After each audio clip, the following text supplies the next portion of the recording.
नमस्कार बच्चों, प्रेम विद्या मंदिर हिंदी हाई स्कूल से मैं लीला मीम, कक्षा 7 पाठ 17 धनराज पिल्ले। ये एक सुप्रसिद्ध खिलाड़ी है। उनके साक्षात्कार में विनीता इनके बारे में पूछती है और ये अपने बचपन की पूरी कहानी, कैसे वो खिलाड़ी हुए और कहाँ तक उन्होंने आगे बढ़े और लास्ट में 57 खिलाड़ियों के लिए 1988 में नेशनल कैंप के लिए बुलावा आया और एशिया कप के में चुना गया। उसके बाद विनीता उनसे कहती है कि आपका विद्यार्थी जीवन कैसा रहा, अपने स्कूल के दिनों से आपकी किस प्रकार की यादें जुड़ी हुई है। यानी विनीता धनराज पिल्ले से पूछते हैं कि विद्यार्थी जीवन कैसा रहा है, स्कूल के दिनों से आपकी क्या यादें जुड़ी है। तब धनराज जी कहते हैं, धनराज मैं पढ़ने में एकदम फिसली था, यानी पढ़ाई लिखाई में उनका मन नहीं लगता था। किसी तरह 10वीं तक पहुंचा, मगर उसके आगे तो मामला बहुत कठिन था। जैसे तैसे वो 10वीं तक पहुंचे, उसके बाद उसको पढ़ना अच्छा नहीं लगता था। एक बात कहूँ, अगर मैं हॉकी खिलाड़ी ना होता तो शायद एक चपरासी की नौकरी भी मुझे न मिलती। यानी धनराज साक्षात्कार में कहते हैं कि अगर 10वीं में हॉकी का खिलाड़ी ना होता तो मुझे चपरासी की नौकरी भी नहीं मिलती। आज मैं बैचलर ऑफ साइंस या आर्ट्स भले ही ना हूँ, पर गर्व से कह सकता हूँ मैं बैचलर ऑफ हॉकी हूँ। अब मेरी शादी के लिए आप मुझे मास्टर ऑफ हॉकी कह सकते हैं। यानी हॉकी में वो मास्टर थे। तब विनीता उनसे पूछती है, आप कितने तुनक मिजाज क्यों हैं, यानी आपको इतना गुस्सा क्यों आता है।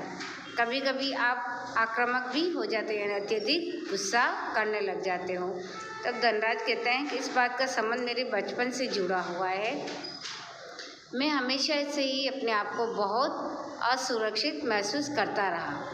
मैंने अपनी माँ को देखा है कि उन्हें हमारे पालन पोषण में कितना संघर्ष करना पड़ा।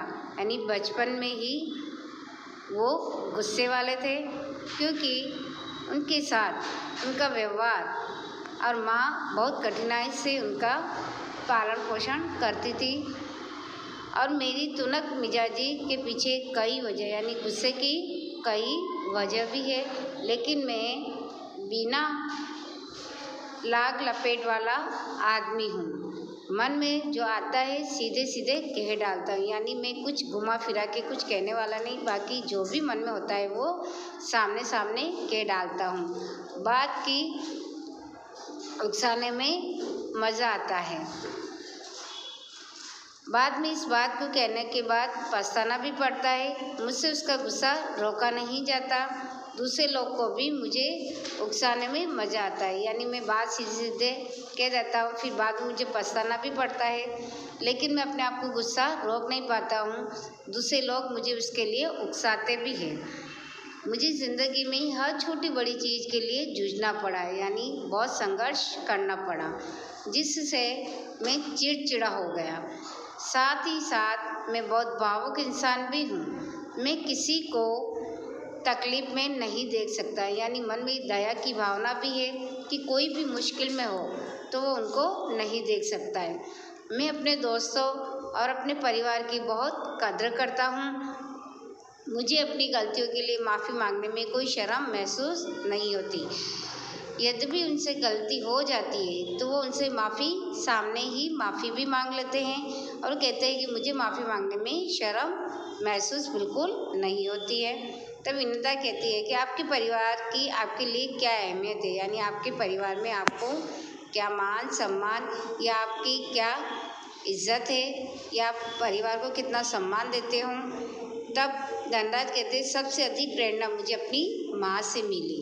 उन्होंने हम सब भाई बहनों में अच्छे संस्कार डालने की कोशिश की। मैं उनके सबसे नज़दीक हूँ। मैं चाहे भारत में रहूँ या विदेश में, रोज़ रात में सोने से पहले माँ से ज़रूर बात करता हूँ। उन्होंने कहा है कि साक्षात्कार में कि ये प्रेरणा मुझे अपनी माँ से मिली है। मैं कहीं पर भी रहूं, चाहे भारत में चाहे विदेश में, लेकिन सोने से पहले एक बार ज़रूर माँ से बात करता हूँ। मेरी माँ ने मुझे अपनी प्रसिद्धि को विनम्रता के साथ संभालने की सीख दी। क्या कहा धनराज ने कि मेरी माँ ने मुझे अपनी प्रसिद्धि यानी अपनी ख्याति के लिए मुझे वो संस्कार दिए कि विनम्रता के साथ संभालना है। और मेरी सबसे बड़ी भाभी कविता भी मेरे लिए माँ की तरह है, वह भी मेरे लिए प्रेरणा स्रोत रही है। यानी मेरी प्रेरणा स्रोत मेरी भाभी भी है और मेरी माँ भी रही है। आज यहीं तक, बाय बच्चों।